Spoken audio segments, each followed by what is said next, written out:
હું Gunvant Rathod, Republican Party of India A Athawale, Gujarat Pradesh joint secretary, આજ રોજ નવસારી કલેક્ટર કચેરી, કલેક્ટરશ્રીને નવસારી જિલ્લાના અધ્યક્ષ નાનાભાઈ પવાર અને ઉપાધ્યક્ષ પંકજભાઈ સિરસાટ અને એસસી એસટી ઓબીસીના મિત્રો સાથે કલેક્ટરશ્રીને રજૂઆત કરેલી કે નવસારીની અંદર આવેલી લુન્સીકુઈ બાબા સાહેબની પ્રતિમાને ગઈકાલે સવારે 11 વાગ્યા પછી ધોળા દિવસે કોઈ ગાંડી મહિલાએ કંઈક છેડછાડ કરીને પ્રતિમાને નુકસાન પહોંચાડવાનું કામ કરેલું છે।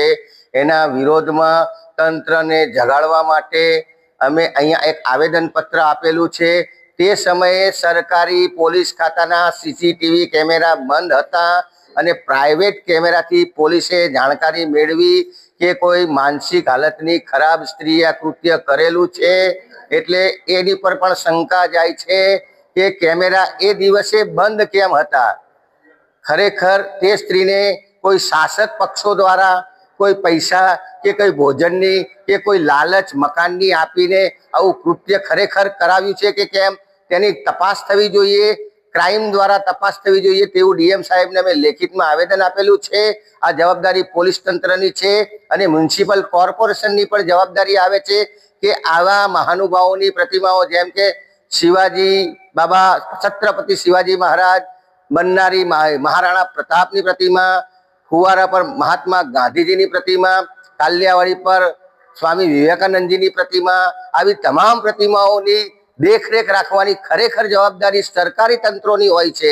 કલેક્ટર શ્રી હોય, ડીએસપી શ્રી હોય કે મ્યુનિસિપલ કમિશનર શ્રી હોય, પણ આ લોકો ખરેખર બહેરી અને મૂંગી સરકારનું સાંભળે છે અને એમના આદેશ ઉપર આ લોકો કામ કરે છે।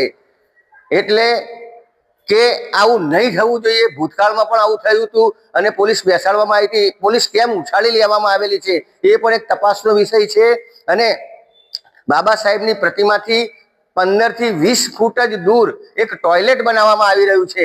તે ટોયલેટનો અમે સખત વિરોધ કરીએ છીએ કે બાબા સાહેબની પ્રતિમાની પાછળ ખરેખર ટોયલેટ નહીં હોવું જોઈએ। ટોયલેટ હોય તો ત્યાં પ્રાથમિક શાળા છે એની બાજુમાં હોવું જોઈએ કે પ્રાથમિક શાળાનો બાળકો અને તેમના વાલીઓ, ત્યાં રેસિડેન્ટ એરિયા છે તે રેસિડેન્ટના માણસો તે ટોયલેટનો ઉપયોગ કરી શકે। અહીંયા ખાલી હરવા ફરવાને જમવા વાળા માટે જ આ ટોયલેટ બનાવી રહ્યા હોય, માલે તુજારો માટે આ ટોયલેટ બની રહેલા હોય તેવું લાગે છે। એટલે ત્યાં ટોયલેટ ખરેખર નહીં હોવું જોઈએ, થોડુંક દૂર હોવું જોઈએ ટોયલેટ શાળાની બાજુમાં, અને તળાવની બાજુમાં કઈ જ નહીં હોવું જોઈએ। પરિપત્ર છે મહેસૂલ ડિપાર્ટમેન્ટનો કે તળાવ એક